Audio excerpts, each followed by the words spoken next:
سر اس وقت ہمارا سب سے بڑا مسئلہ ہے کہ ہم امت مسلمہ کا یہ ہے کہ فرقوں میں بٹ گئے بکھر گئے ہیں، اس پر پلیز روشنی ڈالیں۔ آپ نے کہا کہ اپنے نبی صلی اللہ علیہ وسلم کی نسبت کو ٹھیس نہ پہنچائیں، تو اس وقت خصوصاً بچیوں کو پردے کی اہمیت، لڑکوں کو نگاہوں کی حفاظت کا بھی پلیز بتا دیں، اور یہ ضرور کلیئر کر دیں کہ پردے میں رہ کر ہم اس دنیا سے لڑ کر اپنی بات منوا سکتے ہیں۔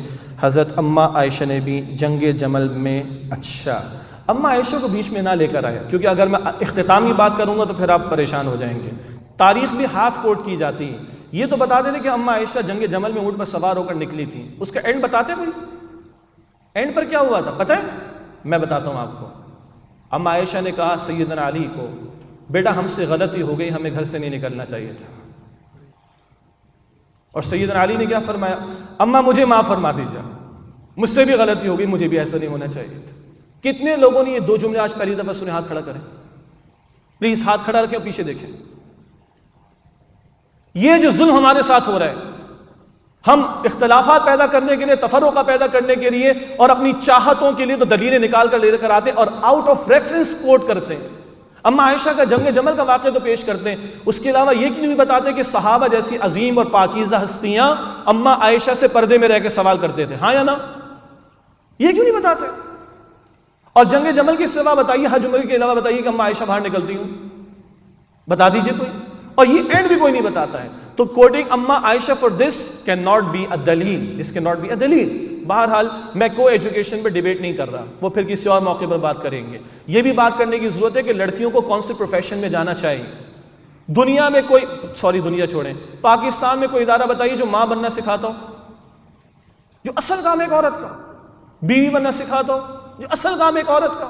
چیک کیجئے گا، مجھے کوئی ادارہ اگر آپ بتا دیں گے تو مجھے سہولت ہو جائے گی کہ میں بھی اپنی بیٹیوں کو وہاں سے تعلیم دلوا سکوں کہ ماں کیسے بنایا جاتا ہے، کسی بچے کو ماں بننے کی تربیت کیسے دی جاتی ہے۔ نیپولین کہتا ہے تو اچھا لگتا ہے، مولوی صاحب کہتے ہیں تو برا لگتا ہے۔ نیپولین کیا کہتا ہے؟ تو مجھے بہترین مائیں دو، میں تمہیں بہترین قوم دینے کو تیار ہوں۔ یونائٹڈ اسٹیٹس کی اسٹڈی ہے، عورت کو باہر لا کے کھڑا کیا، شانہ بشانہ کھڑا کیا گیا، کیا کنٹریبیوٹ ہوا اکانومی میں؟ 5% اکانومی میں کنٹریبیوٹ ہوا۔ At what cost? 70% human capital جو ماؤں کی گود سے آتا ہے نہیں ہے بیچاروں کے پاس، اسی لیے وہ ویزے کھول کے دنیا کو بلاتے اپنے پاس۔ یس اور نو؟ تو کہا it is foolish to have just 5% contribution at the cost of 70% human capital.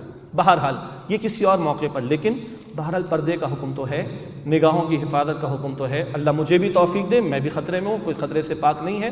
لڑکوں کے لیے کہا گیا بتائیں تو بالکل بتائیں گے۔ قرآن پڑھیے سورہ نور آیت نمبر 30، مردوں کو بھی نگاہوں کو نیچے رکھنے کا حکم۔ قرآن پڑھیے سورہ نور آیت نمبر 31، عورتوں کو بھی نگاہوں کو نیچے رکھنے کی تلقین۔ اس میں کچھ تفصیل اس کا موقع نہیں ہے، اور حدیث میں ہے کہ نظر، بری نظر، بد نگاہی، یہ شیطان کے زہر میں بجھے ہوئے تیروں میں سے ایک تیر ہے، اور یہاں سے آغاز ہوتا پھر معاملہ آخر تک جاتا ہے۔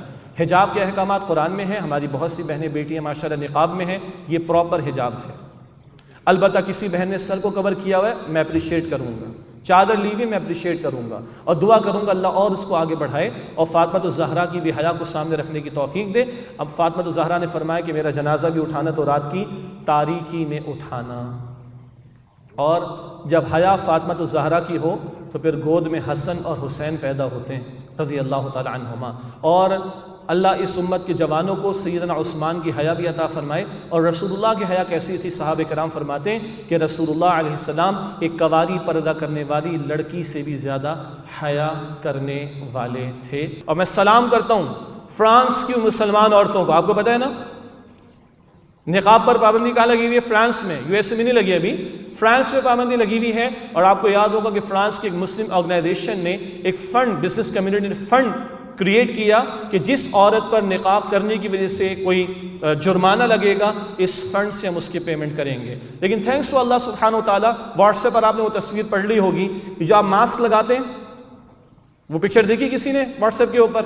ایک خاتون نے نقاب جو ہے نا پورا سر کور کیا ہوا ہے، اور اس نے وہ جو آپ کیا میڈیکل ماسک کہتے ہیں جس کو آپ لوگ، وہ پہنا ہوا ہے، اس نے منہ چھپا لیا۔ نیچے کسی نے بڑا پیارا کامنٹ لکھا، ویئر دیر از اے ول دیر از اے وے۔ نقاب پر پابندی ہے، میڈیکل ماسک پر پابندی نہیں ہے۔